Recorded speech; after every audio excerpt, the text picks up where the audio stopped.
So, right, so do you feel then that, I mean, unlike the extraordinary career of your father and uncles, you've had a more, if you like, a more regular upbringing, you know? It's not been as show busy. Yeah. You've not been on the road. Right. We're starting much later than they did. Michael was on stage when he was 6, 7. Yeah. And when I'm 17, the youngest. Yeah. So definitely we started much later. We played Little League Baseball in LA.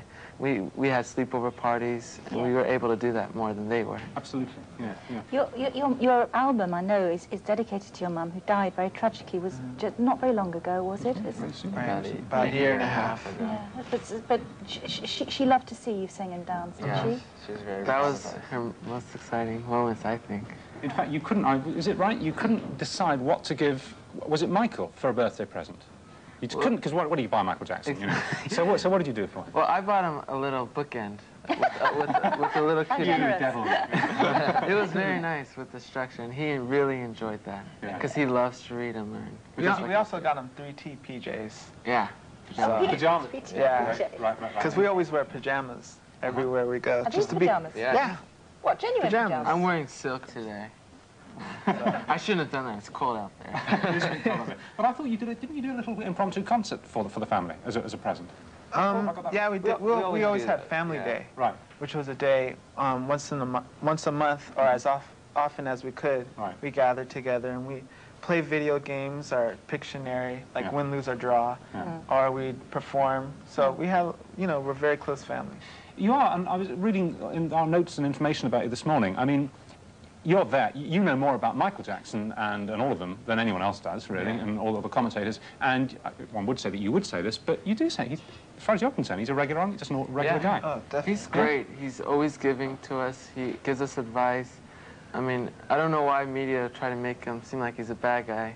I don't know why because he's mega famous. But they don't highlight all the millions of dollars he's giving to charities and everything he's doing for. They don't care about that. They only want the bad things, and that hurts us. There's a lot of news at the moment that that he and Lisa Marie Presley are divorcing. Right. You know her, obviously, don't you? Yeah. Yeah, we met her. Really nice we met her once. She was sweet. But the divorce surprised us probably as much as you did. You got surprised. Well, I don't know. I mean, I guess when you're as high profile as that, you can't have an ordinary life. Yeah, how do you feel about the future? I mean, supposing you make it really, really big, and obviously we hope you do. And we think your record's fantastic, as we'll hear later. But just supposing you get into that superstar league, like your Uncle Michael, when you look at him, do you think, oh God, I mustn't have my life screwed up by the press, by this, by the other, by fame, by money, as much as he has? Well, we have an advantage because we grew up in that kind of life, so we've been able to see the other side of it and take a step back and look at it. While when you're in it, it's much harder because you just have to see it. So you think you know what the pitfalls are, and you'll be able to we're aware of them. We've traveled with our uncle to Japan, and a lot of other nations, and saw him in concert, and the fans there just love him, and they're all over. But that's something we want. We're not afraid of it. No. What do you think of his number one at the moment? Do you like it? It's number 2 now. It's gone down one. But it has been number 1 for weeks and weeks and weeks. It's been knocked off by George Michael. It's a great song. Yeah, Thank you. It's fabulous. Well, it's not bad to be knocked off by George Michael. He reminds me of my son a bit. Dan, a little bit, That's a bit. Anyway, right. Sorry, I've just been looking at you trying to think, who else do you remind me of apart from Michael Jackson? All right, thank you, boys, very much indeed. We'll be hearing from you a little later. We're really glad you came on the show. Thank you. Yeah, we are. And 3T will be performing their new single, which is called Anything, a little bit later in the show. We're taking a break.